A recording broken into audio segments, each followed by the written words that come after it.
There were men who lived their lives as if waiting for something to begin, and there were men who had decided it already had and was over. Elias Thorne belonged to the second kind. His days were shaped by the predictable certainties of the sun's rise over the Colorado mountains and the hard, honest work of a cattleman. He had inherited the ranch, the silence, and the quiet expectation that this was all his life would ever be. The world continued its turning, but for him, it spun in a fixed and lonely orbit. The town of Millhaven was a small collection of sturdy buildings huddled in a valley, a place that braced itself for winter as if for a siege. It was a town of practical people who understood the thin margin between survival and despair. Elias, at 38, was a familiar fixture there, a man as steady and weathered as the mountains that surrounded him. He spoke little, worked hard, and carried a grief so old it had become a part of his bearing, like the slight stoop in his shoulders from years of mending fences. His parents were long gone, taken by a fever that had swept through the valley a decade prior, and in their absence, the ranch house had grown cavernous and quiet. He had settled into the rhythm of his own company, finding a stark comfort in the lack of complication. He had stopped expecting more from life because he had convinced himself he did not need it. His world was one of cattle, ledgers, and the vast, indifferent sky. It was a life of routine, a fortress built of work and solitude, and he believed its walls were strong enough to last him. That year, winter came early and with a particular fury. It descended from the peaks, not as a gentle dusting of snow, but as a physical blow, a howling wind that stripped the last leaves from the aspens and drove every sensible creature to shelter. Elias rode into Millhaven for supplies, his head bent against the biting sleet. The town felt hunkered down, windows glowing with the warm, yellow light of lamps against the encroaching gray of the afternoon. It was near the general store, in the meager shelter of its overhang, that he first saw her. She was standing with her back against the rough-hewn planks of the wall, trying to make herself small against the wind, a task made difficult by her height. She was tall, noticeably so, standing nearly as tall as he did, a fact that registered in his mind before any other detail. Her coat was thin, wholly inadequate for the brutal cold, and her face was pale with it, but she held herself with a stillness that was not surrender, but a kind of resolute endurance. People hurried past, their faces buried in their collars, their minds on their own hearths.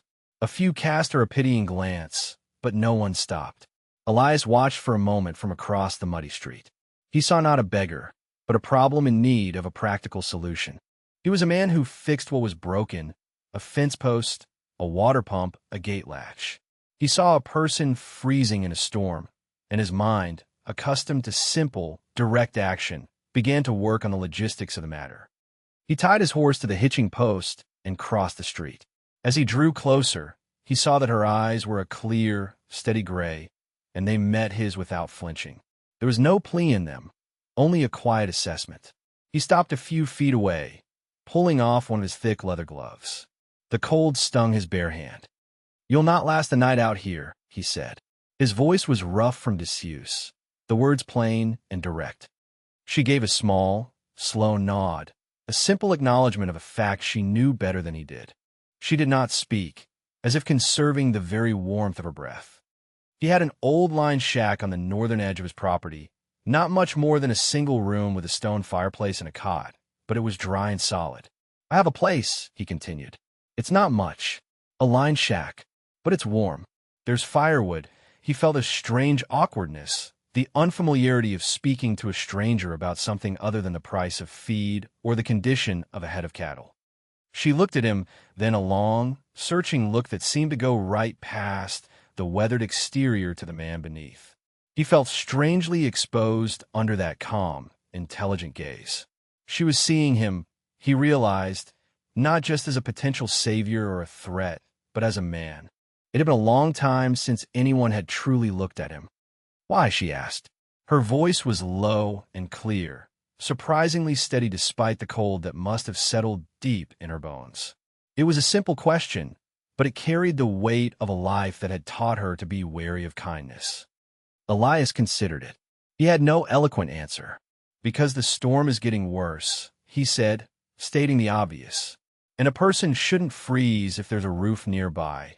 It was the simple, unadorned truth as he saw it. She seemed to find that answer sufficient. After another moment of silence, she gave another of those slow, deliberate nods. "All right," she said. He helped her onto his horse, settling her in front of him. She was lighter than he expected, but her frame was sturdy. As they rode out of town, the wind howled around them, but tucked into the shelter of his body, she seemed to find a sliver of respite. He did not ask her name, and she did not offer it. For now, she was simply the woman he was keeping from freezing, another problem to be solved with firewood and a solid roof. He could not have known that he was not solving a problem, but inviting the beginning of his life into the quiet emptiness of his world.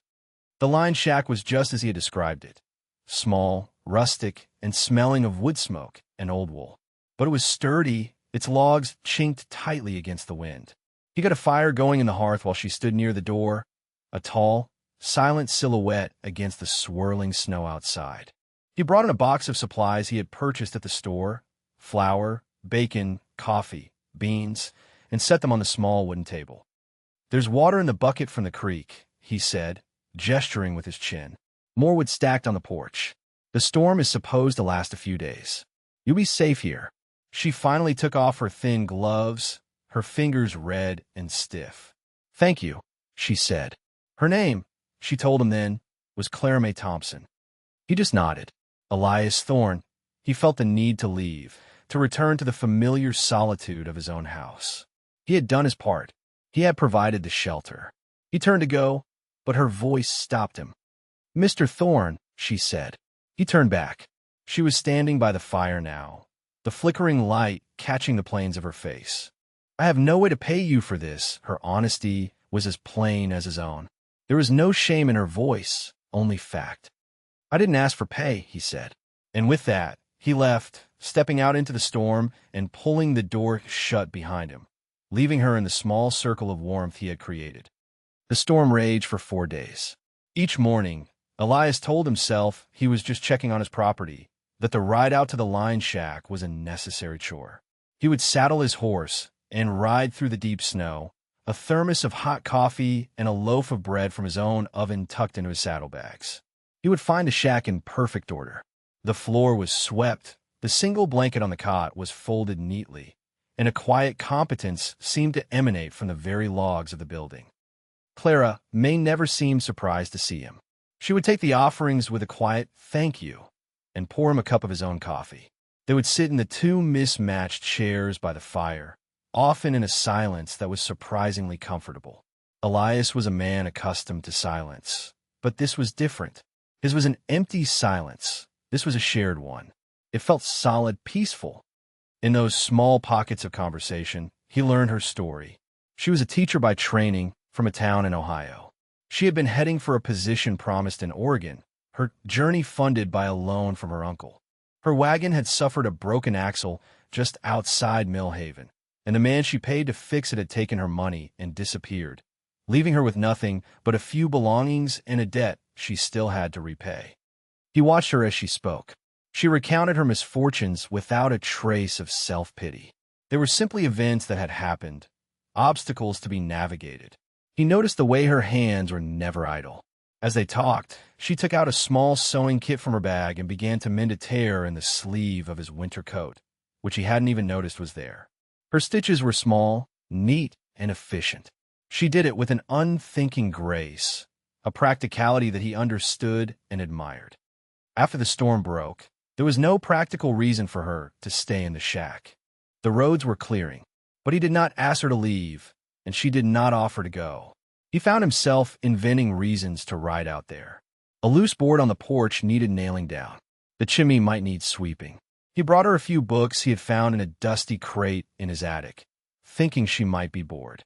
He told himself he was just being decent. A week later, he was in town at the feed store, loading sacks of grain onto his wagon. George Alcott, the store's proprietor and one of the few men Elias considered a friend, leaned against the doorframe, chewing on a piece of straw. "Heard you've got a tenant out at the old Miller place," George said, his tone casual but his eyes sharp. "Just helping someone out of the storm," Elias mumbled, heaving another sack. "Storm's been over for a week, Elias," George observed dryly.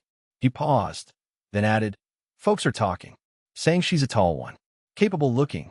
Elias stopped his work and straightened up, a flicker of annoyance passing through him. He hated town gossip. "She's a good woman who had some bad luck," he said, his voice firm. George just grunted, a small smile playing on his lips. "Never said she wasn't. Just saying you've been checking on that shack more than you've checked on your own fences lately." He looked Elias straight in the eye. "You've been staring at her all evening when you think no one's looking." "You got there." Elias had no reply to that. He finished loading his wagon in silence, the truth of George's words settling uncomfortably in his gut. He had been watching her. He had been thinking about her. He was confused by the feeling, this disruption to his carefully ordered life. He paid for his supplies and left without another word, the weight of his friend's observation following him all the way home. He started to see her through George's eyes, through the town's eyes. He saw the way she carried herself, with a quiet dignity that poverty had not managed to dent. He saw the intelligence in her gaze and the strength in her hands. He began to realize that a woman like Clara Mae Thompson would not remain in his lined shack forever. She was not a stray to be sheltered. She was a person of substance, and the world would eventually make a place for her. The thought left him with a hollow feeling he did not understand. The turning point came on a crisp, clear afternoon 2 weeks later.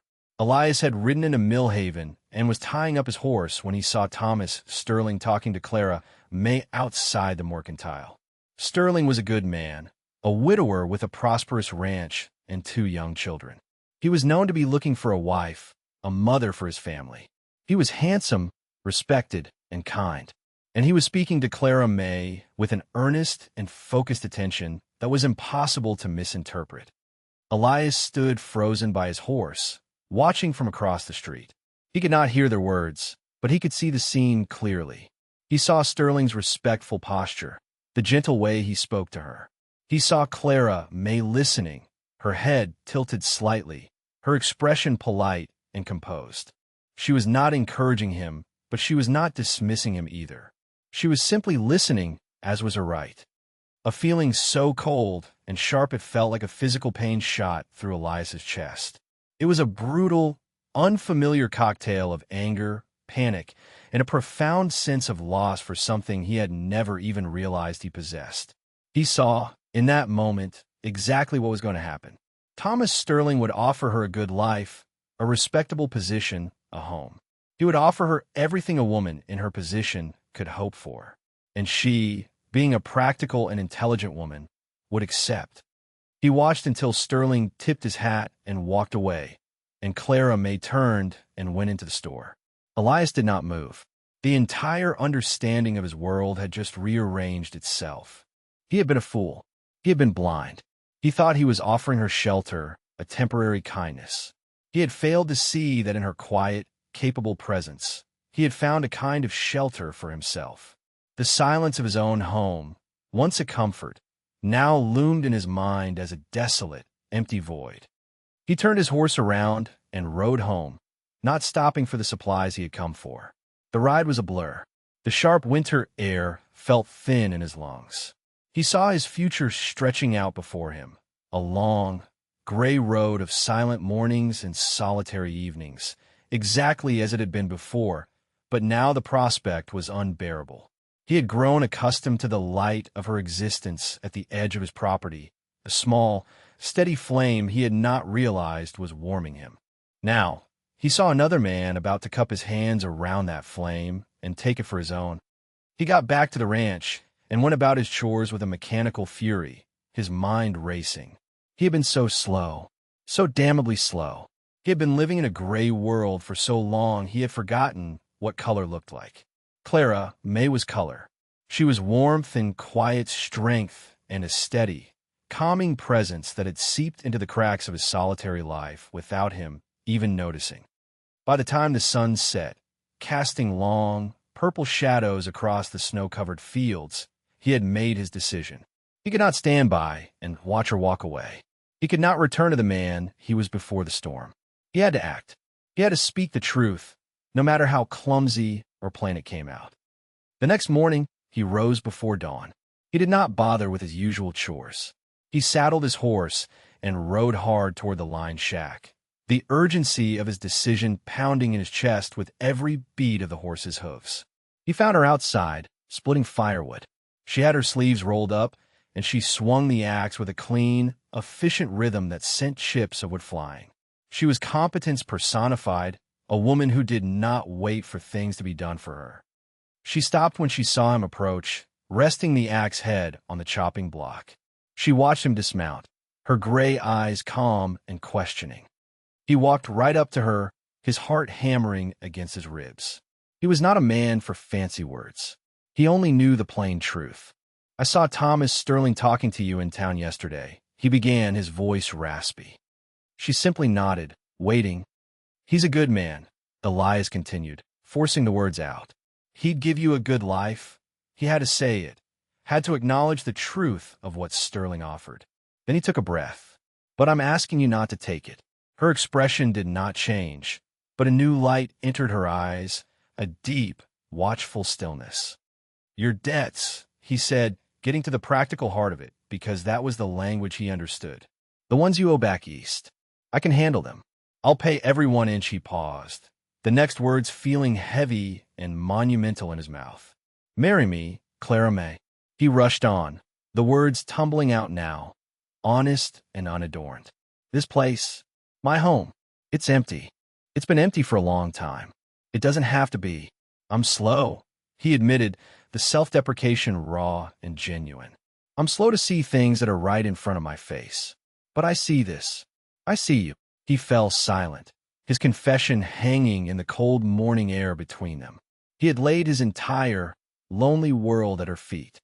He had offered her his practicality, his home, and the clumsy, unpracticed core of his heart. He waited for her answer, feeling more vulnerable than he had in his entire life. Clara May looked at him for a long, silent moment. The quiet stretched on, filled only by the sound of the wind in the pines. Then a slow smile touched her lips, a gentle, knowing curve. "I was wondering," she said, her voice soft but clear, "how long it would take you." Elias stared at her, the meaning of her words slowly dawning on him. "I was hoping it would be you," she added, her gaze direct and full of a warmth that melted the last of the ice around his heart. "Yes, Elias, I will marry you." Relief washed over him so powerfully his knees felt weak. He had gotten there, just in time. He had not missed it. Their courtship was as practical and sincere as their proposal. She moved from the lined shack into the main ranch house, occupying one of the spare rooms until they were married. But the house no longer felt empty. Her presence filled the quiet spaces. The scent of baking bread replaced the dusty smell of disuse. She had a way of making a place a home simply by being in it. They spent their days working, falling into a natural rhythm of shared labor. He would teach her about the cattle, about the finances of the ranch, showing her the ledgers with a trust that was absolute. She, in turn, would talk to him about her plans for a vast vegetable garden come spring, and how a new, larger window in the kitchen would let in the morning light. They were building a life not with grand romantic gestures, but with the small, solid bricks of daily partnership. Their conversations were easy and unhurried, taking place over supper or while mending tack in the barn. They learned the topography of each other's pasts, the quiet sorrows and the simple joys. He discovered her dry, understated wit, and she found the deep well of kindness beneath his stoic exterior.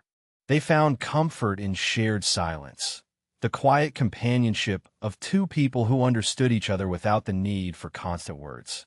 A month after his declaration, he formally proposed. He took her down to the creek that ran behind the house, its water running clear and cold over smooth stones. The sun was low in the sky, casting a gold evening light through the bare branches of the cottonwoods. He took a small, worn box from his pocket. Inside was a simple gold band, unadorned and beautiful in its simplicity.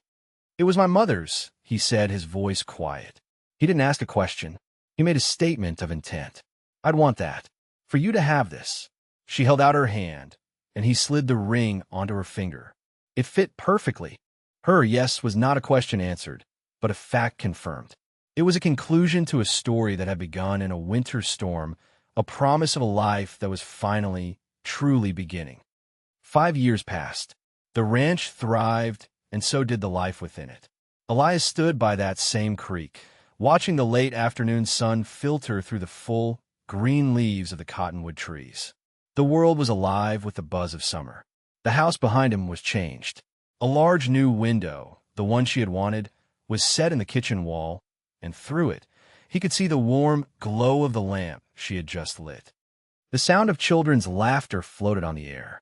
His son, a sturdy 4-year-old with his mother's calm gray eyes, was chasing his 2-year-old sister across the grass. Their joyful shrieks were the furthest thing from the silence Elias had once known. They were the sound of his life. The back door opened, and Clara May came out. She walked toward him, her tall frame silhouetted for a moment against the light from the house. She had filled out, her face softer but no less intelligent, her hands still as capable as the day he met her. She came to stand beside him, her arm linking easily with his. They stood in comfortable silence, watching their children play as the day drew to a close. He looked at his wife, at the home they had built, at the family that was his, and a wave of profound gratitude washed over him. He thought of the man he had been, a man so encased in his own grief and solitude that he had nearly failed to see the greatest gift of his life when she was standing right in front of him, freezing in a storm. He had almost missed it all. He had almost let her go, had almost let Thomas Sterling, a good man, have the life that was meant for him. He thought of the slow, painful dawning of his own feelings, the blunt words of his friend George, the panic he felt seeing her with another man. It was a chain of simple events that had led him here, to this moment of perfect, settled peace. His life had not ended with his parents' deaths a decade and a half ago. It had been waiting. It had been waiting for him to be brave enough to open the door to a stranger in a storm. Clara May leaned her head against his shoulder. "What are you thinking about?" she asked softly. He smiled, a real, easy smile that had become common for him over the years. "I was just thinking," he said, his voice thick with emotion, "that I'm a lucky man." He paused, then added, "You got there." She squeezed his arm. "You got there," she corrected gently. "That's what matters." He knew she was right. It did not matter how slow a man was to find his way, only that he arrived in the end. Love is not always a bolt of lightning, but sometimes a quiet shelter found in a storm, a steady warmth that thaws a frozen heart. The greatest things are often right in front of us, ordinary and unassuming, just waiting to be truly seen.